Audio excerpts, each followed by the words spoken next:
Mesdames, Messieurs, bonsoir. Bienvenue sur Alizé pour votre édition de 19h. Nous sommes le vendredi 8 avril. Voici les titres qui seront développés dans notre journal. Les fils du dialogue se distendent de nouveau entre direction et grévistes de Canal+ Antilles.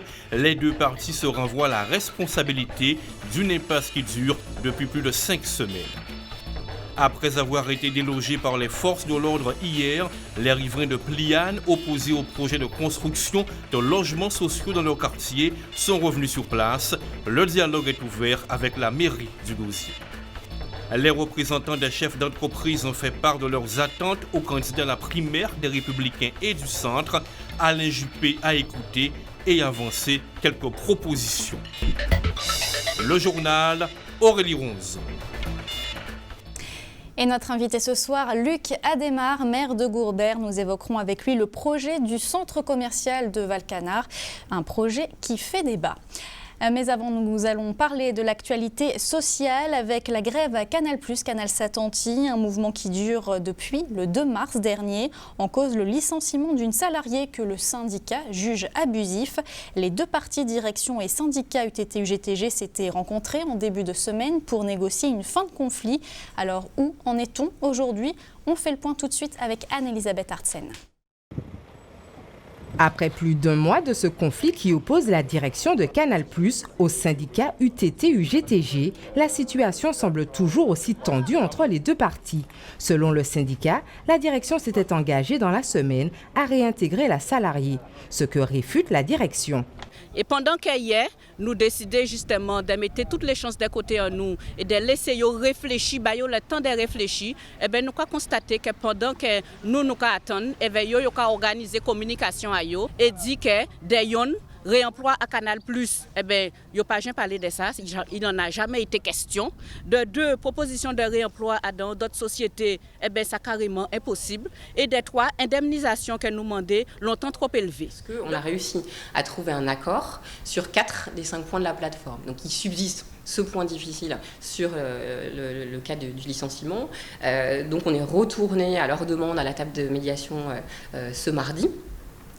Cette fois, le sujet de la réintégration de la salariée est écarté, d'accord ? Donc du coup, nous faisons des propositions d'accompagnement de cette personne dans la recherche d'un nouvel emploi. Et ce qu'il nous est demandé, c'est de garantir ce nouvel emploi. Et si nous ne parvenons pas à le garantir, vous imaginez comme cette demande est compliquée, on nous demande une indemnisation à des niveaux tout à fait exorbitants. Voilà. La direction de Canal+ assure avoir tenté de sortir rapidement de cette situation en organisant des médiations avec la salariée sous l'égide de la direction du travail, mais reste sur ses positions, tout comme les grévistes. À de multiples reprises, on a rencontré, on a discuté sur chacun de ces sujets. On n'a pas réussi à trouver un accord. Vraiment, il y a une position très forte de notre part sur la décision qu'on a prise et sur laquelle on ne va pas revenir du licenciement de cette personne, qui est un licenciement pour faute. Et du coup, dans cette situation compliquée, alors même on avait accepté de discuter avec des représentants de l'UTT-UGTG, non pas seulement avec nos salariés élus. Petite parenthèse aussi sur ce sujet, l'UTT-UGTG est un syndicat qui est minoritaire chez nous. Eh bien déjà, il faut savoir que nous plus que jamais déterminés, d'accord ? Les grévistes qui continuent le mouvement-là et toute solidarité que nous peignons à travers le syndicat en nous et à travers la population là, qui est renforcée à partir des gens là, et là ils prennent sec parce que c'est ça qu'ils ont cherché. Et c'est que faute à eux, c'est que si responsabilité à eux, justement ça qui est arrivé en Guadeloupe aujourd'hui là. Nous ne pouvons pas accepter des gens qui vivent dans le pays là, qui vivent en pays là avec nous en même temps que nous et pas qu'à respecter Guadeloupe. Il faut nous arrêter ces bêtises là ça. La direction de Canal+ rendra compte à la DIECT, en tant que médiateur de ce conflit, du résultat de ses recherches pour mettre fin à cette situation et permettre une reprise du travail dès ce lundi. De son côté, le collectif Moon Pliane est toujours mobilisé contre le projet de construction de logements sociaux de la Seine-Samar, alors que le chantier a repris hier.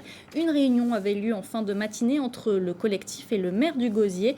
Chaque partie est restée sur ses positions. Les précisions de Marion Bordier.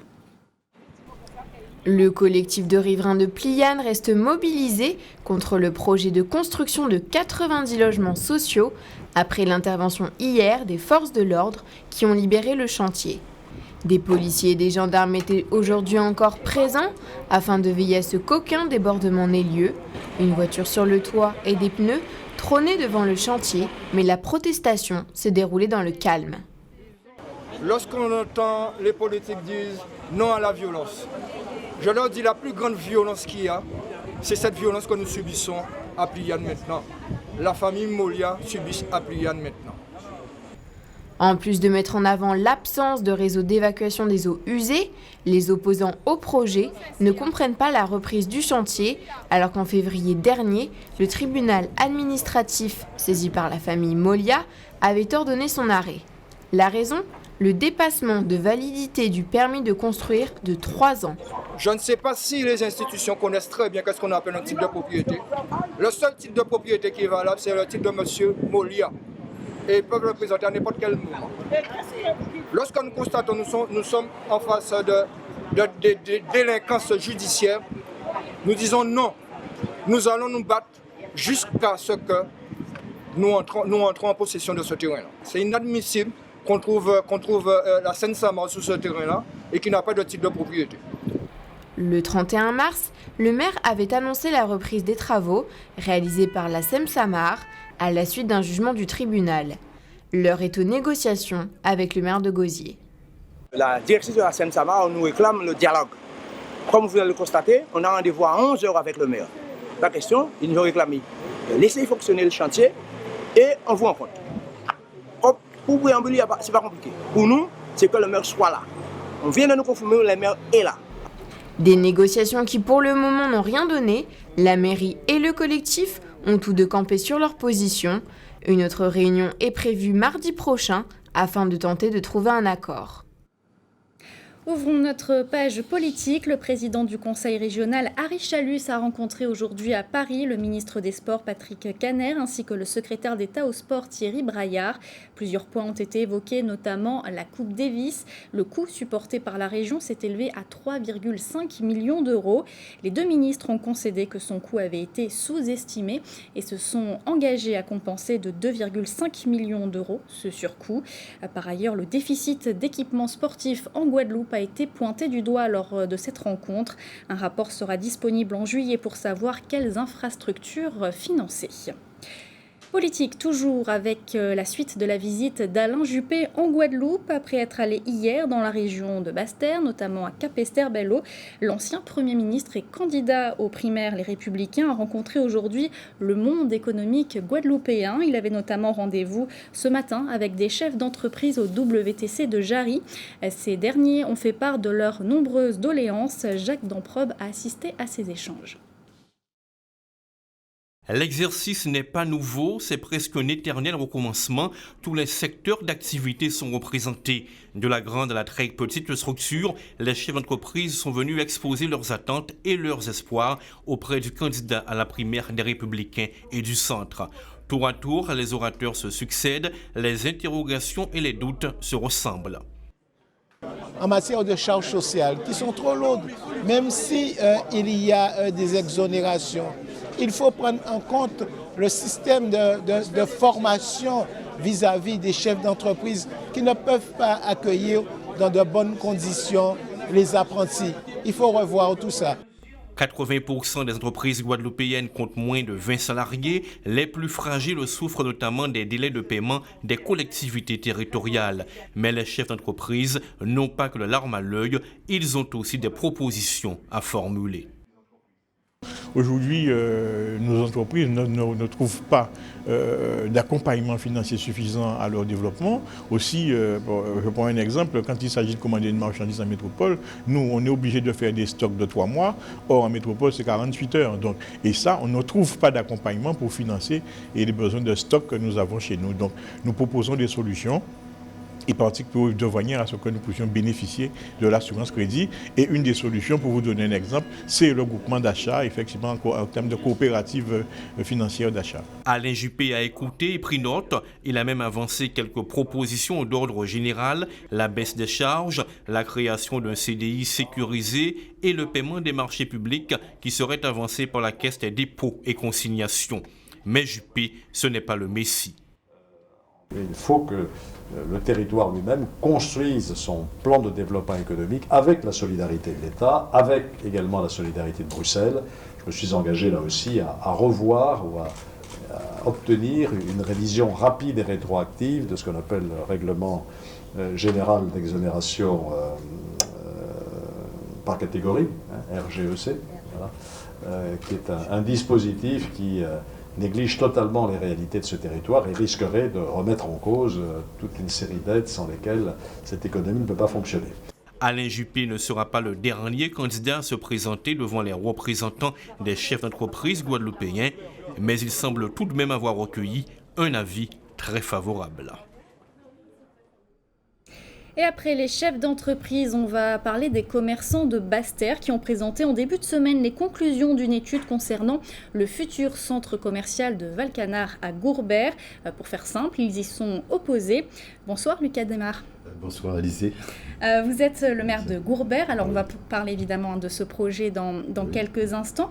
Avant, une réaction rapide par rapport à la visite d'Alain Juppé, vous le soutenez si vous permettez peut-être deux choses. Tout d'abord, vertu cardinale, de saluer donc la population de la commune de Gourbert et évidemment saluer aussi la mémoire d'un collègue, M. Jean-Claude Lombion, un grand humaniste avec qui nous avons mené beaucoup d'opérations humanitaires puisque les deux collectivités sont jumelées avec les communautés d'Haïti, Jérémy et Abricot, et puis surtout profiter pour présenter mes vœux de confort de courage à toute la communauté de Morne-à-l'Eau et évidemment à sa famille. Alors concernant Alain Juppé, oui, tout le monde sait bien évidemment que Juppé, Premier ministre, ministre des Affaires étrangères, a vraiment ce statut d'un homme d'État. On n'a qu'à voir, disons, la maturité finalement qu'il a manifestée, cette démarche d'aller vers la population, s'imprégner de la réalité du projet qu'il doit porter pour la population de la Guadeloupe, montre que c'est quelqu'un évidemment qui se situe dans l'ère du gaullisme. Il ne faut pas perdre de vue. Alain Juppé est de Jacques Chirac, et c'est la gauche qui le dit. Chaque fois que la Guadeloupe avait un pas vers l'égalité sociale, c'était avec la droite. Il est évidemment dans cette ligne conductrice, évidemment, de porter l'espoir pour la Guadeloupe. Donc vous le soutenez pour les primaires Forcément, les primaires, finalement, aujourd'hui, je ne suis pas ancré dans ce parti. Vous savez, c'est ouvert. Dès lors qu'il s'agit de prendre part à une décision nécessaire pour le développement de pays, je serai de ce monde-là. Je crois qu'Alain Juppé, si on écoute les statistiques, est vraiment sur la bonne voie. Alors l'objet, Luc Adémar, de votre présence ce soir, c'est bien sûr le projet de ce centre commercial qui sera normalement implanté sur le lieu-dit Valcanar à Gourbert. Alors l'Union des commerçants de Basse-Terre a révélé en début de semaine les conclusions d'une étude d'impact de ce projet qu'elle a commandé. Alors une étude qui met en lumière le fait que le terrain choisi se trouverait dans une zone inondable. Deuxième point également de cette étude, ce centre ne compléterait en rien l'offre commerciale du territoire du Sud Basse-Terre. Que répondez-vous à ces critiques ? Oui, alors je crois qu'il faut être clair dans cette démarche-là. L'Union des commerçants relève d'un organe consulaire, la Chambre de commerce. Le choix de ce groupe GBH a été fait dans le cadre de cet organe consulaire. Je n'oublierai pas, en 2008, il y avait plusieurs porteurs de projets. Parmi ces porteurs de projets, il y avait même un porteur de projet américain. C'est le groupe GBH, de par évidemment la nature de son projet et surtout les perspectives qu'offre ce groupe, que ce groupe a été retenu. C'est un débat qui se situe donc à l'intérieur de la chambre consulaire. Et je n'oublierai pas que ce jour-là, la plupart des commerçants étaient d'accord parce qu'il y a un droit préférentiel qui a été reconnu pour les commerçants de Basse-Terre. Donc s'il y a un débat aujourd'hui de ce projet-là, comprenez bien, moi ça m'amuse parce que ça ne serait pas passé dans une salle de spectacle. Ça s'est passé au sein de la chambre consulaire. Parce que la chambre consulaire qui porte ce projet, véritablement, le soutien, a mis en place tout ce qui a trait à un dispositif pour permettre véritablement l'essor du commerce dans le Sud Basse-Terre.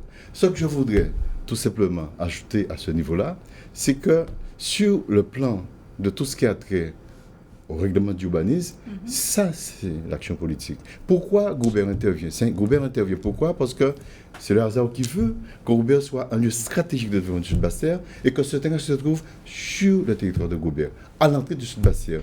Gourbert est vraiment celui qui doit jouer un rôle prépondérant dans le développement du Sud Basse-Terre. Est-ce que le maire de Gourbert peut rester insensible à un porteur de projet privé qui vient injecter plusieurs millions dans le secteur économique, qui vient porter l'espoir justement d'un développement d'emploi qui est une exigence aujourd'hui? Est-ce que la commune de Gourbert peut rester insensible à une telle démarche? Ce projet serait une chance pour la commune et donc, de Gourbert. Il faut nuancer, c'est un opérateur privé, un domaine privé, regarde dans une chambre consulaire. Et je le répète, Si véritablement il y avait un débat, ça se passe au sein de la chambre consulaire, pas dans une salle de spectacle. Prenez des chiffres, vous les habillez, vous les faites danser. C'est pas un moment de spectacle. La politique est une affaire sérieuse. Ce qui est important de dire, c'est que Gourbert, aujourd'hui, dans son projet de développement, parce qu'on a beaucoup d'atouts, tout ce qui est aux atouts patrimoniaux, aux atouts naturels, on a une ligne directrice. Aujourd'hui, c'est vrai, on est en train de mettre en place notre plan local d'urbanisme qui veut impérativement qu'il y ait un plan de développement durable. Et on s'est rendu compte que ce projet, parce que j'ai rencontré les opérateurs, s'inscrit dans cette démarche-là. Tout ce qui a trait à cette partie de l'environnement de Gourbert, aux atouts naturels de Gourbert, est pris en compte et on connaît sa capacité du groupe, qui a des gros moyens, de pouvoir s'intégrer dans ce projet. Si on prend l'exemple de la Martinique où se trouve le groupe, l'habitation Saint-Clément est un exemple. Or, nous, notre projet phare, pour le sud Basse-Terre, même pas uniquement sur le territoire de Gourbert, puisque Gourbert, la chance qu'on a, c'est cette position stratégique géographique. Ce projet phare que nous avons sera aussi pris en compte dans le projet de ce groupe. Donc, nous sommes vraiment en phase d'écrire un projet de développement. Pourquoi nous le faisons? Il faut dire les choses comme ça. Je reçois le mercredi. Le mercredi, il faut voir la situation de Basse-Terre. Basse-Terre se dévitalise. Aujourd'hui, on s'est rendu compte que lorsque les commerçants quittent Basse-Terre, que Basse-Terre se vide, la population se vide, il y a une offre commerciale qui n'est pas adaptée. Je ne critique pas la nature du commerce, mais ce qui a été vu au sein de la chambre consulaire, c'est un développement d'une offre commerciale complémentaire à ce qui se fait. Donc, ce que nous voulons, nous, c'est permettre ce dynamisme du sud Basse-Terre. On ne peut pas rester à satisfaire un groupe. Demain, c'est une guerre de lobby. Je ne suis pas dans une guerre de lobby. Mais je comprends bien les gens qui sont là aujourd'hui. Ils sont dans une situation de confort. Depuis tantôt, ça fait 20-30 ans, on ouvre à 8h moins de quart. On ferme à midi, on va à 17h à 3h moins de quart, on ferme à 17h. Oui, les gens veulent entrer chez eux manger le midi, mais l'offre commerciale à Basse-Terre n'est pas cette adaptée. Mentalité n'est plus adaptée à l'évolution du dynamisme d'une collectivité. Et j'ai en mémoire un des représentants du groupe, à l'époque, en 2008, quand ils ont choisi au sein de l'organe consulaire, qui disait, mesdames et messieurs, tout le monde était là. Il faut qu'on change de mentalité, il faut qu'on s'inscrive dans ce projet. Le sud Basse-Terre a besoin de vie. Et nous, ce que nous voulons, c'est donner cette impulsion dynamique au sud Basse-Terre. Alors, Luc Adémar, l'Union des commerçants affirme bénéficier tout de même du soutien du maire du chef-lieu, Marie-Luce Panchard, également du soutien de Victorin Lurel. Du coup, est-ce que vous n'êtes pas un petit peu seul? Alors, je l'ai dit, je n'entre pas dans le champ de la polémique. Nous portons un projet de développement du territoire. Et j'apprends avec surprise que le maire de Basse-Terre serait posé. Enfin, je découvre. Quoi qu'il en soit, aujourd'hui n'est pas le débat de choix d'un homme politique, pas dans ce débat politique. Je veux être objectif, chiche, à toutes ces personnes qui ont eu en main la gestion du territoire. Nous sommes dans un projet de territoire que le législateur a voulu. Depuis tantôt, nous sommes entrés dans le champ de l'intercommunalité. La communauté de l'agglomération du sud Basse-Terre. Quand le législateur le prescrit, c'est qu'il a vu qu'il y a un développement harmonieux. Je vais vous dire un truc. Dans ce champ de développement économique, la commune ne tire pas profit des recettes fiscales. Cette contribution foncière économique va à la case VT. Nous pensons objectivement que Gourbert se situe géographiquement à l'entrée. Ça aurait été sur Basse-Terre. Basse-Terre aurait accepté, Saint-Cloud aurait accepté. Mais il faut qu'on quitte les limites des frontières. Si quelqu'un vient travailler à Gourbert, comme aujourd'hui, la plupart des gens qui travaillent dans les administrations de Basse-Terre, ils habitent Gourbert. Le développement doit être dans le champ d'un bassin aujourd'hui. Donc il faut qu'on ait dans cet esprit de la modernité. On ne peut pas rester insensible à cet exode du sud Basse-Terre. Moi, j'ai perdu 300 habitants lors du recensement. Et Basse-Terre, c'est pire. Basse-Terre se dévitalise. C'est pas normal. Il faut qu'il y ait un développement triangulaire. On a vu d'ailleurs l'expérience du Moule, entre le centre que représente la Grande Terre, le Moule, entre le centre, la grosse agglomération Pointe-Noire, et Basse-Terre qui est le chef-lieu. Le chef-lieu doit contribuer à ce rééquilibrage du territoire de la Guadeloupe. Il en va véritablement de la survie. Parce que les vrais fossoyeurs aujourd'hui de Basse-Terre, ce ne sont pas les politiques aujourd'hui. Ce sont ces gens-là. Une dernière question, Luc Adémar. Est-ce que vous avez le soutien de Lucette Michaud-Chevry dans ce projet? Je n'ai pas à chercher le soutien d'un homme. Je suis dans une logique politique. Je mène un projet politique et tout le monde doit adhérer à un projet politique qui est porteur de retombées et d'espoir pour une population. Merci Luc Adémar d'avoir accepté en tout cas notre invitation ce soir. Et merci de m'avoir invité. On va parler maintenant de métiers d'art puisqu'ils sont mis à l'honneur aujourd'hui. Ils étaient mis à l'honneur aujourd'hui dans le centre commercial de Destréland puisque se sont déroulées des journées européennes sur les métiers d'art. Plusieurs lycéens ont donc exposé leurs travaux. Le reportage d'Anne-Elisabeth Artsen. Métiers d'art, gestes de demain. C'est le thème de cette 10e journée européenne. 5 lycées se sont donc réunis dans les galeries de Destreland pour exposer mais surtout présenter leur travail, comme le lycée Carnot de Pointe-à-Pitre, représenté par la filière marchandisage visuel. Donc l'objectif de cette formation, c'est d'apprendre à mettre en valeur les produits. De nos jours, les produits ne partent pas comme ça de façon très naturelle, il faut les mettre en avant sans cesse. C'est ce qu'on appelle le fun shopping. Vous mettez une brique de lait sur une table, elle ne se vendra pas. Vous l'insérez dans un décor scénarisé, on ne verra que la brique de lait. C'est ce qu'on apprend à nos élèves. Ils ont déjà un bagage qui est très lourd. Il faut savoir que chez nous, c'est 10 heures d'art appliqué, dessin, histoire de l'art, technologie, atelier. Ils apprennent à décoder chaque élément. On est dans un travail de précision, on est dans un travail de la main. C'est pour ça que c'est un baccalauréat métier d'art.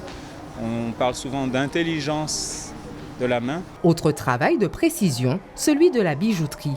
Filière porteuse en Guadeloupe, due notamment à la transmission de savoir de génération en génération. Nous sommes venus exposer les travaux des élèves de CAP Arts et Techniques de la bijouterie-joaillerie du lycée Raoul-Georges Nicolo à Basse-Terre. Donc voilà. Donc là vous avez différents travaux. Donc les élèves apprennent les techniques primaires, si on peut dire, techniques de découpe, de soudure, voilà. Les bijoutiers ont été formés de père en fils, donc au bout d'un moment le métier se perd un petit peu. Et puis donc d'apporter une école avec des élèves formés, c'est vrai que c'est un plus. Cindy, elle, a choisi la communication visuelle. Elle se destine à une carrière dans l'informatique 3D. J'ai choisi cette section avant tout parce que c'est une section artistique. Donc ça voulait dire créer de nouvelles choses, mettre la main à la pâte, on va dire. Et comme je suis quelqu'un qui aime inventer de nouvelles choses, justement, c'est ce qui m'a attirée. Et surtout, je voulais faire un métier en rapport avec le graphisme et tout. Donc je me suis axée sur cette section parce que déjà c'était la seule section en Guadeloupe qui me permettait de faire ce que je voulais. Ateliers, expositions, démonstrations sont au programme de ces journées européennes des métiers d'art qui se déroulent encore jusqu'à ce samedi au centre commercial de Destreland. L'actualité en bref avec cet incendie hier soir dans un établissement d'Ecolodge à Adé. Il s'agit plus précisément de Tandakayou à Matouba. Le feu a pris dans une buanderie et s'est propagé à d'autres structures. 12 soldats du feu du groupement de D Sainte-Rose sont intervenus hier soir. Les pompiers qui nous ont confirmé qu'il s'agissait de dégâts matériels. Une personne incommodée par les fumées a tout de même été conduite au CHU de Pointe-à-Pitre. On ignore encore les circonstances exactes de cet incendie. L'Agence régionale de santé vient de publier son dernier point épidémiologique concernant le Zika. Au 7 avril en Guadeloupe, 191 cas ont été biologiquement confirmés. Parmi 5 femmes enceintes et une forme neurologique ont été recensés. À Saint-Martin, 42 cas ont été biologiquement confirmés, 355 cas en Guyane. En Martinique, l'épidémie se poursuit avec tout de même un ralentissement observé au cours des 2 dernières semaines. La santé, il en sera également question dans notre tour d'horizon de l'actualité dans notre grande région de la Caraïbe ce soir. Le ministre de la Santé Dominiquet tire en effet la sonnette d'alarme sur l'augmentation de l'obésité infantile. Au Brésil, les billets pour les Jeux Olympiques ne se vendraient pas si bien que ça. Mais tout de suite, on va prendre la direction du Pérou avec une candidate sulfureuse aux élections présidentielles. Voici l'actualité Caraïbe. Pérou, une sulfureuse candidate. Son père est en prison pour crime contre l'humanité et de ses oncles et une tante en fuite pour association de malfaiteurs. Keiko Fujimori, candidate à l'élection présidentielle, est l'héritière d'un clan dont le patriarche, Alberto Fujimori, président de 1990 à 2000, compte à son actif un coup d'État, un programme de stérilisation forcée et des faits de torture et d'espionnage sur ses opposants. Pour ces faits, son père purge une peine de 25 ans de prison. Mais cela ne devrait pas empêcher Keiko Fujimori d'être élue à la présidence du Pérou à l'issue du scrutin dont le premier tour a lieu dimanche. Elle est déjà créditée de 34 à 41% des intentions de vote, car elle est associée aussi à la stabilité économique de la période où son père était aux affaires.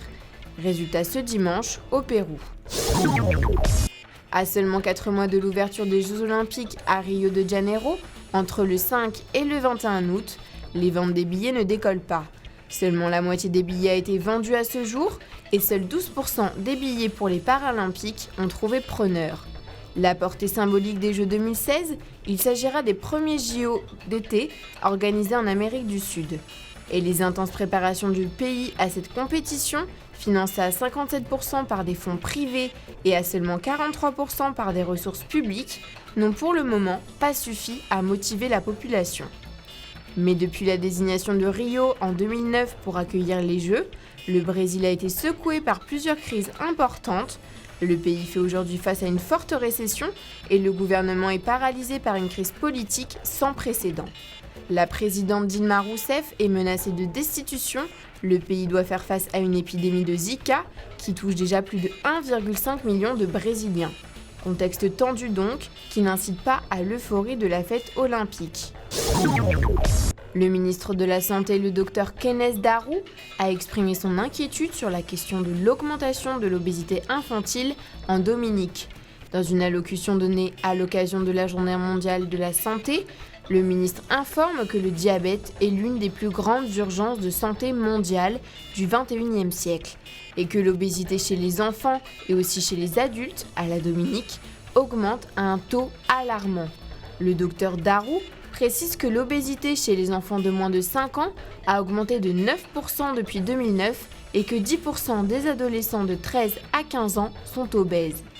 Le ministre de la Santé fait part d'un vaste programme scolaire qui sera diffusé dans les écoles pour prévenir l'obésité qui devrait permettre aux familles d'améliorer leur type de nutrition au quotidien. Il a également informé de l'imposition d'une taxe de 10% sur les boissons à forte teneur en sucre et d'une vaste campagne de sensibilisation de la population à travers le slogan « Get Healthy, gardons la santé ». Néanmoins, le ministre de la Santé souligne que sans l'aide individuelle de chaque parent et de tout un chacun, les efforts du gouvernement se révéleront totalement inutiles. Retour en Guadeloupe et on va ouvrir notre page des sports. Il y avait du cyclisme cet après-midi, 4e manche des 6 jours du Crédit Agricole, disputée en montagne entre Trois-Rivières et Basse-Terre, une étape longue de 105 km. Victoire du Colombien Rivera du VCG. Le maillot jaune reste sur les épaules du Grec Lonidis. Demain, la 5e et avant-dernière manche se déroulera en 2 tronçons. On va parler maintenant de voile avec tout d'abord la Transat AG2R. Au 5e jour de course et au dernier pointage, c'est le bateau Gédimat qui est en tête. Pas de changement pour nos 3 équipages guadeloupéens. Les Saintes, Marie-Galante et Guadeloupe sont respectivement 10e, 11e et 13e. Et je vous propose de rester sur l'eau avec la 7e édition des voiles de Saint-Barth qui se déroulera la semaine prochaine du 11 au 16 avril. Plus de 1000 marins du monde entier vont se retrouver pour 4 jours de régate. Parmi eux, un skipper guadeloupéen, Rodolphe Seffo, qui a pris d'ailleurs le large cet après-midi de la marina de Pointe-à-Pitre. Éric Pommier l'a rencontré juste avant son départ, son reportage. Rodolphe Seffo, adepte de la régate depuis environ 10 ans, mais amoureux de la mer dès ses 5 ans, ne laisse désormais aucune compétition de renom lui filer sous le nez. Il a ainsi choisi de se concentrer sur un nouveau challenge, les voiles de Saint-Barth qui se tiendront du 12 au 17 avril prochain. Oui, les voiles de Saint-Barth, c'est une très belle compétition qui est dans la Caraïbe, qui est magnifiquement organisée, en plus sur un plan d'eau qu'on connaît très bien.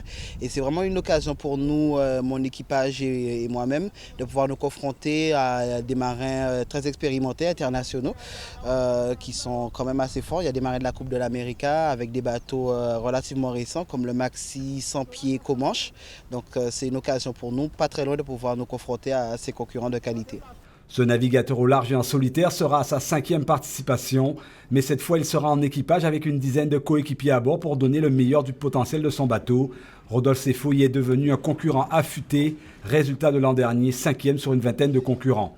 Il faut savoir que le classe 40 voile 44, c'est pas un bateau qui est fait pour les régates côtières, donc nous c'est plutôt un bateau qui est fait pour faire de la course au large et on se bat très bien avec le bateau qu'on a et on arrive quand même à faire de très bons résultats. Le navigateur expert de l'Atlantique et surtout de la route du Rhum aime les challenges et surtout aime naviguer tant qu'il y a l'ivresse de la compétition. Rodolphe Seffo est d'autant plus motivé que pour la première fois, la compétition est ouverte aux classes 40. 3 concurrents dans cette catégorie seront de la partie. Le navigateur a bien l'intention de montrer qu'il faut faire route avec lui.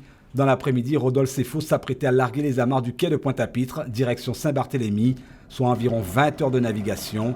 Objectif, arriver une semaine avant le jour J. Au programme sur place, cohésion de l'équipe et stratégie de course à mettre en place. Sport toujours en tennis, on joue en ce moment les quarts de finale de l'Open de Guadeloupe au Gosier. 9 nationalités sont encore en compétition.